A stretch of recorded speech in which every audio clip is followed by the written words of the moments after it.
welcome to the evening news on Raccoon 12. I'll be your host this evening, senior anchor Carol Hornsby.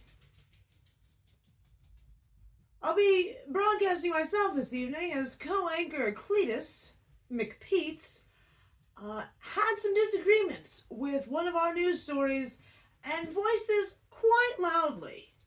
She had to be removed from the studio just a few minutes ago.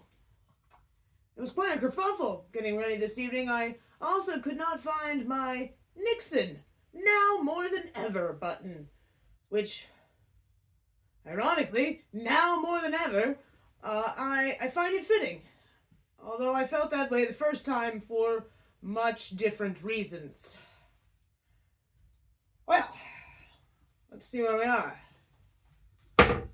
You'll have to pardon my book. I was told by my producer that I do not, in fact, wear glasses, and I cannot use the teleprompter.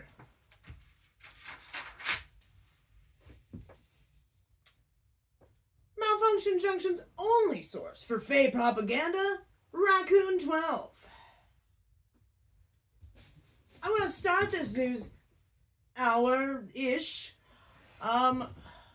with the clarification that Malfunction Junction has not been recognized nor organized, but does see itself as a nation state. I just hope that you will understand the terminology used therein may not be what this reporter agrees with, but I try my best to be respectful of choices. Now, news everybody can enjoy. First on 12. Malfunction Junction's newest residence. It was reported yesterday morning that we have not 3, not 4, but 5 new residents in Malfunction Junction. That is an upward trajectory of 20% if you don't include the chickens. 5 residents, remarkably known as baby bunnies. Yes, this came as quite a surprise after a chilly week and an intense standoff, but a warm, soft, kind of stinky goodwill was brought with 5 baby bunnies. Citizens were erupt with so many questions. Are they cute? Are they all still alive? And may we pet them? The answers were mixed. We attempted to interview the mother of the bunnies. She declined an interview. Also declined us being anywhere near her. And perhaps threatened the lives of the baby bunnies due to their safety, she says. Cultural differences being what they are, we at Raccoon 12 try our best to understand, and we will leave her be until an interview can be had at maybe a later time. This does still leave so many questions. Tomorrow, intern anchor, I believe is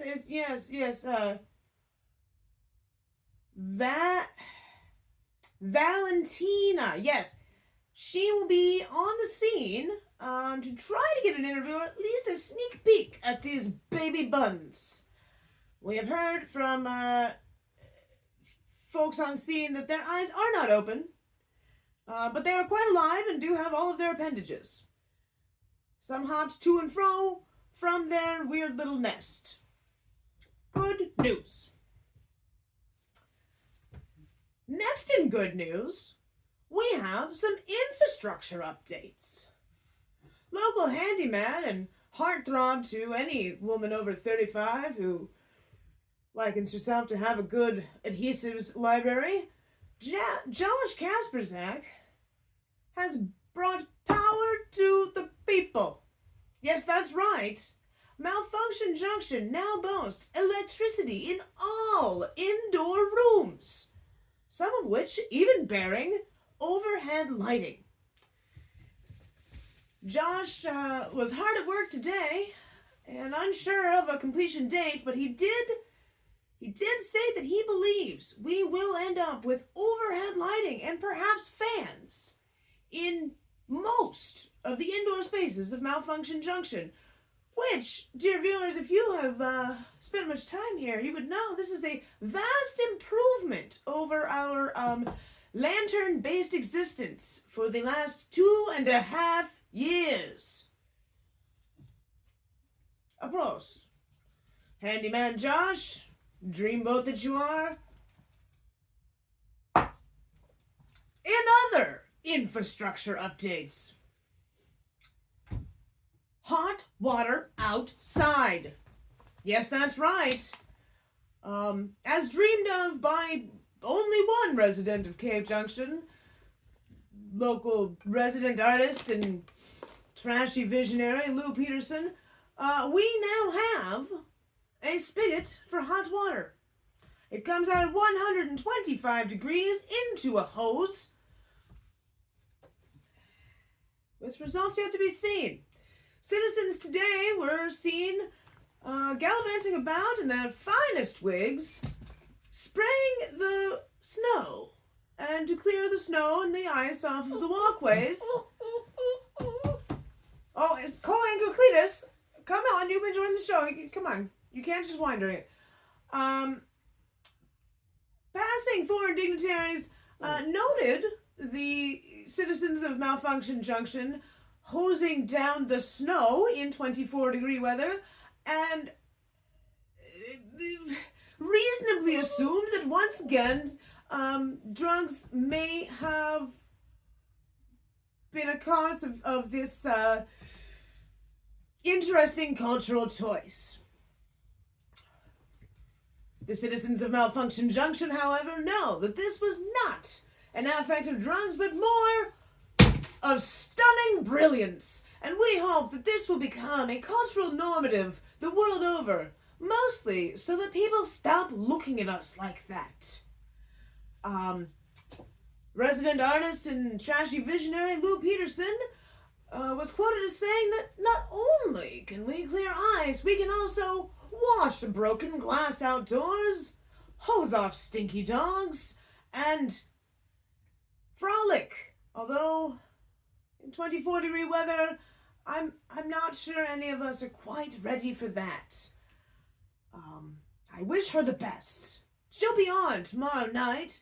Natalie will be interviewing her on the continuing saga of Glass Fingers. Will it happen to you? Probably not. Let's see here. Infrastructure, artist, trashy, visionary. Okay. God.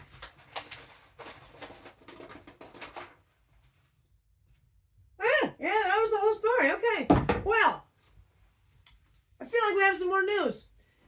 But while I catch up to that, because it's been a long day, I'm going to pass it off to Sandy for the weather. Sandy?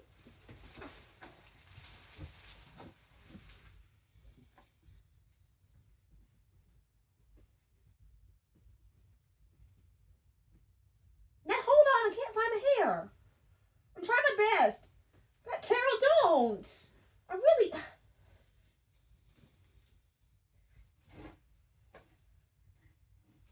I went to like 3 weeks of meteorology school for this. And I just... Oh, hi. Yeah, hi. So, it's Sandy with the weather. And, no, shoot, my name's Brandy. Anyway, I get confused sometimes. It's still really cold.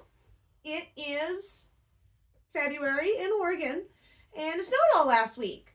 So the front walkway is 3 inches of ice. The back walkway is steamy and very wet. But I did find that temperatures rose when I closed my bedroom window.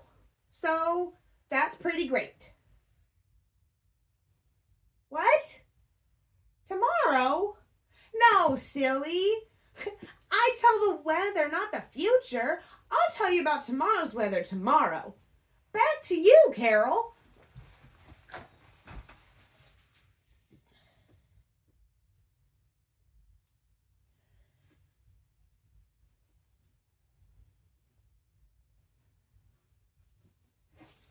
Oh, Sandy. Brandy. Whichever. You both make us look terrible. You know, back in my day, we had weathermen. And they stared at the sky. They didn't talk much, which made them not great for news broadcast. But they knew things. They'd seen things. And they kept their mouths shut. Well, in other news, local armed assailant, Carwin Oten, went before a tribunal court yesterday on charges of spitting, gross negligence, and, through the same gross negligence and neglect, perhaps imprisoning her own animals in trash bag jail. The courts, much to my surprise, saw such wonderful behavior and remorse that she was acquitted on all charges. She spent today on a shopping spree with Grandma, where she got her hair cut. She went to the gym, and we here ate at a McDonald's. She was going to be joining us this evening for a special interview, but declined because actually she can just do what she wants. Well, I'm tired of this.